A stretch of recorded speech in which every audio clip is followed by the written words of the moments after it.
Namo tassa bhagavato arahato samma sambuddhassa. Namo tassa bhagavato arahato samma sambuddhassa. Namo tassa bhagavato arahato samma sambuddhassa. Good morning, everyone. So today we have the Q&A session. I think we had some cues that I wanted to ask from my friend. Actually, my friend is supposed to leave, is planning to leave from Myanmar now. He's now taking the PCR test to get onto the flight because the situation in Myanmar is a little bit dangerous. So I asked him about this number 33 question, Pasitabba Yuttakang. What kind of word is it? So I couldn't get the full answer because he's on the way. I could ask him today. Today, what he mentioned was this is Pasitabba plus Bhava plus Yuttaka. So this is what the means, the elements. So we have to get this as Pasitabbas Bhavo Pasitabbavu. The nature to be observed. This is something to be observed, that nature, right? That nature. So Yutta means we can have few meanings, endowed with or deserves. So what I personally feel is now this word should be connected Pasitabba Bhavena Yuttang. This is Yuttang and Yuttakang, whatever, in the neuter gender. Then what happens? Pasitabba Bhava Yutta.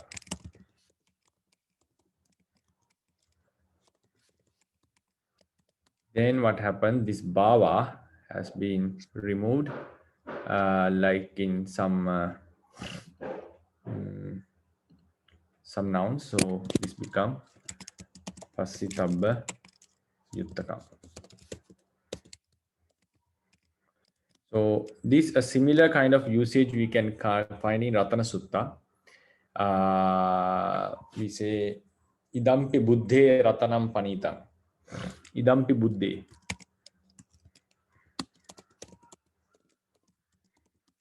Ratanam Panitam. Then Ratana is gem. Buddhe in the Buddha. So this gem is also very superior. Gem means like the value, valuable thing. Ratana means valuable thing. So the commentary says this Ratana should be understood Ratana Bhavu Panito. So because of Ratanang, this was written in neuter gender, but the meaning should be taken Idampi Buddhe Ratana Bhavu Panito. The valuableness, the quality, high qualityness. So even though Ratana Bhava, this is a normal use, there's a little bit of common usage in Pāli. Sometimes the word Bhava can be missing, and the word remains in its with the first part, but the meaning should be taken as connected with connection with Bhava. So that's why my friend mentioned Pasitabba Yuttakang, like it's very difficult to understand otherwise. Pasitabba is just something to be seen, any object that should be seen. Yutta means deserves, or we can say endowed with. Tena Yutta, endowed with something, or deserves. So when we say Pasitabba Bhavo, the nature to be observed. Pasitabba Bhavo, nature to be observed. So if something is endowed or together with such a nature to be observed, then if you go into the sentence, na hitta, there is Kanda Panchaki in the 5 aggregates, ahantiva, mamantiva, parotiva, parasativa, pasitabba yuttakam, kinchi, ati.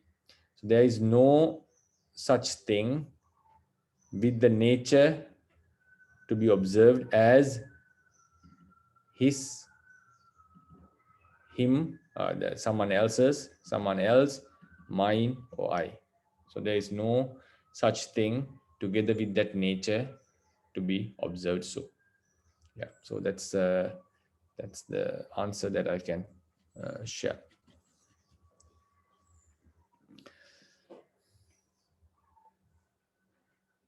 So hi Bhante. So it means it's the what is that? It's the Tapurisa Samasa, Bhante. Yeah, pasitabba bhavena yuttam. This becomes, yeah. Okay. All right, thank you, Bhante. Okay, so the point that makes us to difficult to understand is the missing part bhava. That's what made the confusion, right? So Bhante, Uh-huh. is there any other reference for this point? You see, because is the bhava is the aspirate. But if we change it to ba, it's the lost the aspirate, and also the single bar become double. What do you mean? No. I mean, You mean this double ba? Pasitaba? no. From the you see, oh sorry. Yeah, my Yeah, mistake. Sorry, I lost the bhava. Sorry. yeah. Bhava is completely lost.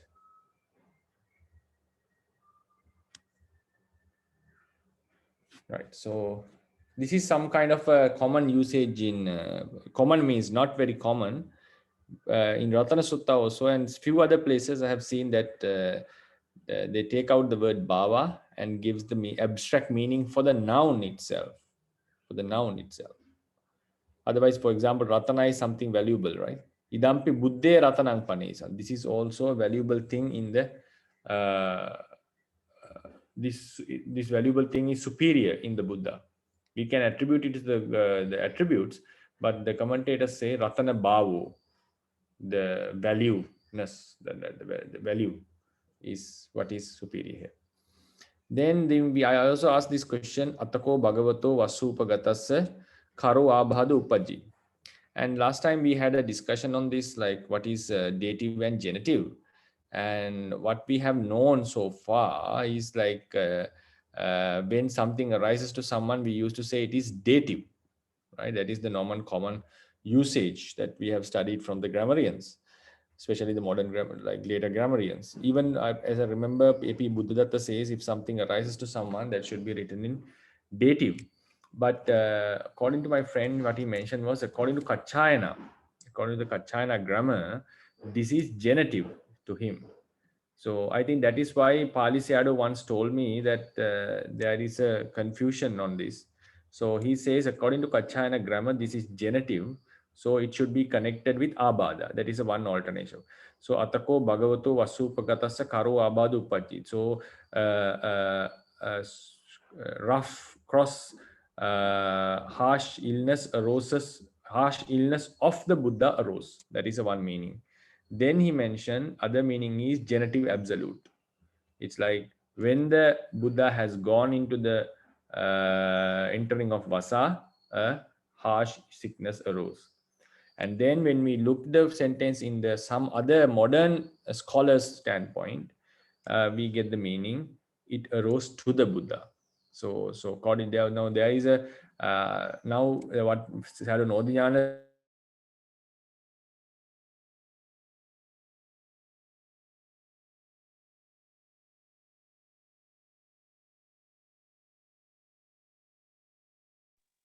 Hi Bhante, are you still there?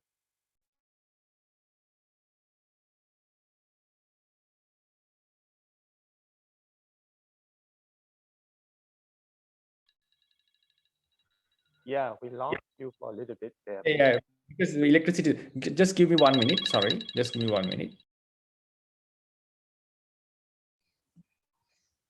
Yeah, we can hear Yes, you. Bhante. Hello.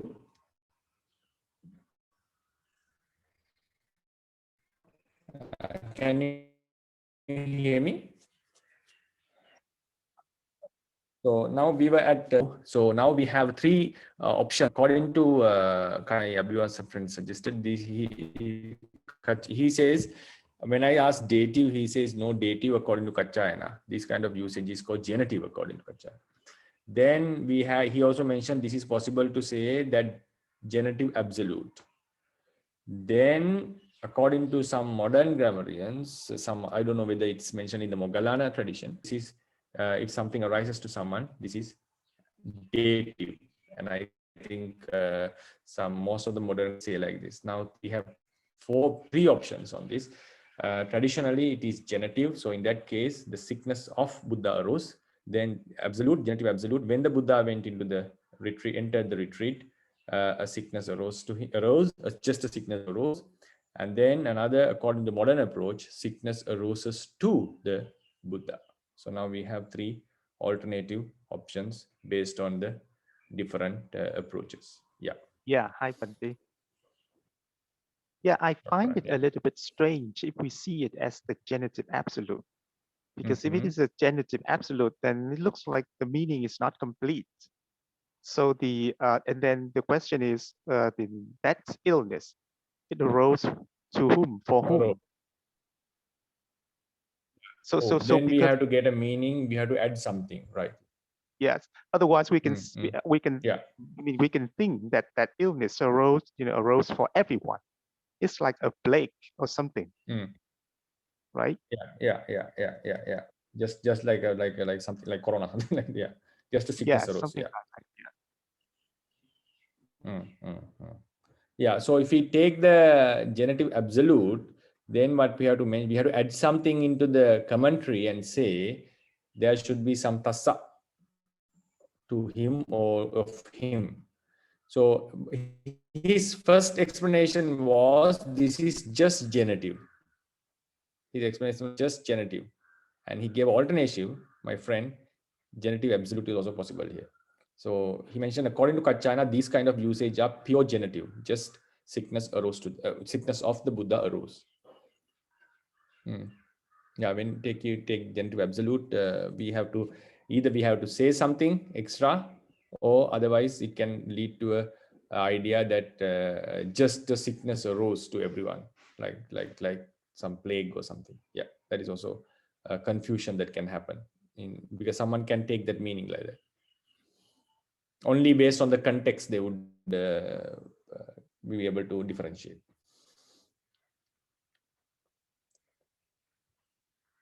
Any other ideas on this?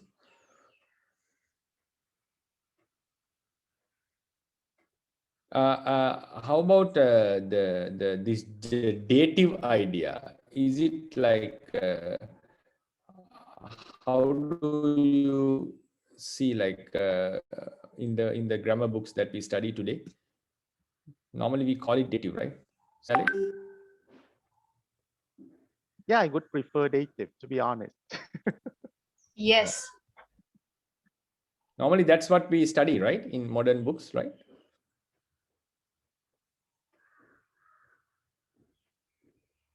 Like whether these days the grammar books, Pāļi grammar books we study, the modern books, normally we call it dative, right? Yes, I believe so. Yeah. Okay, so this is for our knowledge. So we have three alternations, and if we take the Chattitapurisa, we have to be careful or to have additional information. Otherwise, it can have a different side of a meaning. Now, then we go into another one. In this sentence, nako metang patirupang yo ahang anametva upattake anapaloketva bhikkhu parnibbayayu. Right. So for this is also one kind of a when we can understand the meaning. Like won't be appropriate for me that I would enter parinibbana without informing the bhikkhu sangha, and also without calling the attendants, and also without informing the bhikkhu sangha. So then the grammatically what comes is, what is this yo, right? What is this relative clause yo? That's the problem, because here we have the subject is referred as yo, and that is the Buddha. he refers as ahang, the Buddha himself. Then what happens? Here there is no demonstrative pronoun here. There is a demonstrative pronoun, but that is referring to patirupang. So they have no special connection here. Yo and etan doesn't have any connection. So how do we understand this point? So for that, I got once before I got information from my friend. I couldn't discuss this exactly what it is because I think he just have come from the hospital. I just asked today. So because what he said was he sent me a information about the Nirutti Sara Manjusa Tika. So in such usages, yo soti, for example, so yo ahang, something like that. The meaning should be taken as yo. Dvisu hi sabbanamika padesu pubbamaya padana. Out of the two sabbanamas, when we have such two sabbanamas together, yo ahang, yo so, yantang. So first one is the powerful according to the Nirutti Sara Manjusa Tika. Pachimang pana vachanalankara meva hoti. Second one is just for the beauty, just for the smooth reading. So now, according to this rule, which is mentioned in the Nirutti Sara Manjusa Tika, which is a grammar book, we have to omit this. Like we don't need to take this meaning. But the function of this ahang is now yo, whoever. It is now someone, whoever attained parinibbana without informing the sangha and the attendants. So that person is I. That person is I, right? So to him, it is not proper. To him, it is not proper. So then what happens? So this become a relative clause. In the demonstrative clause, we have to add, according to that, we have to add tassa metang, right? So that tassa to that person is me, is I myself.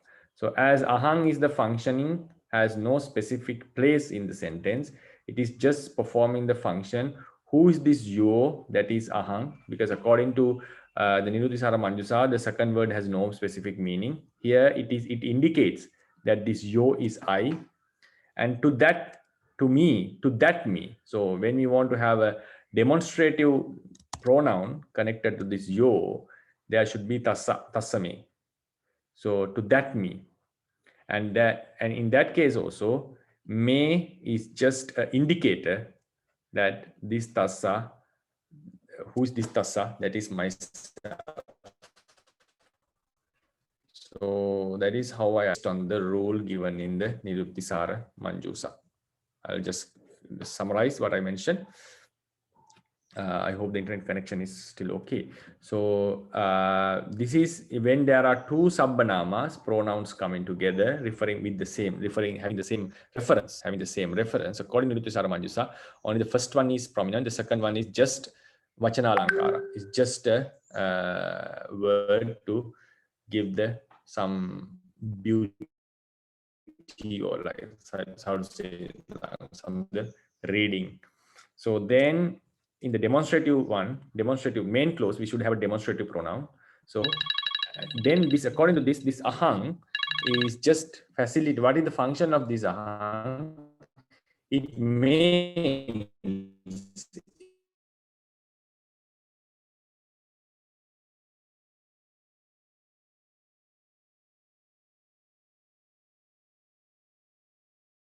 hello. Okay, Yeah, sorry. Bhante. What happened was I'm using the data, so a call came. So I think the internet was cut off. So I think you lost me a few seconds. So to conclude, I'll repeat again. I'm not sure whether you heard the people heard what I said. So this is normally according to this rule of Nirutti Sara Manjusa, when the two pronouns are together, sabbanama, the first one gets the meaning, second one, and if they refer to the same thing, that's also important. If they refer to the same thing, the second one is just for the smoothness of saying, So here yo is the main word. So whoever does that action, and that person who does it aham. And it is not proper for me. To whom? So to that me. To make a full sentence, this yo should be connected with tassa. And this me and aham are indicators that that whoever and that person is me. Yeah. So Bhante, in this situation, I mean, in this scenario, the sentence have to be a complex sentence, right, Bhante? Because it's just the demonstrative pronoun, then Yeah. can we find this situation? I couldn't hear you the last word. Can we? Oh, yeah. So in this sentence, it's a complex sentence. It has a relative clause and the demonstrative clause.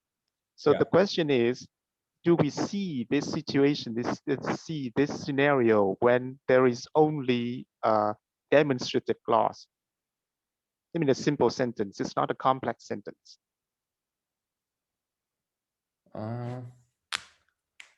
You mean now I So for got example, because so you gave us the reference there. In the reference, it looks like in the sutta of the reference, it gives your soul. So it looks like it refers to the relative clause mostly. Yes. But Yeah, in the Wuti, then it doesn't say anything about that. So can we assume that this scenario can also happen for the sentence where we don't have? Yours so imam. So ayang, something like that, right? So ayang. Yeah. Yes, I think. So because it says Dvisuhi Sabbanamika Padesu. Yeah, this is normally common. We can add it for the even for the main one simple sentence, not a complex sentence. Yeah. I see. Okay, thank you, Bhante. So Bani, as I sent you before that time. So if there's two sabanamas, the second one always meaningless. Yeah. But that is the most time. But because one time I also showed to Seattle, Israel, there's one sentence in the Mahasatipatthana Atthakatha, but that time it was not like that. So this is. And now I couldn't find that one because that time I told Sarah, I think that time Dr. Ryan also was there. So I said, so I will try to find that one. Yeah, okay, it's been a while, yes. Okay, please. Yeah. So I think it's most time is like this. Like even in the 24 budget, we say yang damang karangana wa ye damang budget. So the second one always meaningless. Okay. Yeah.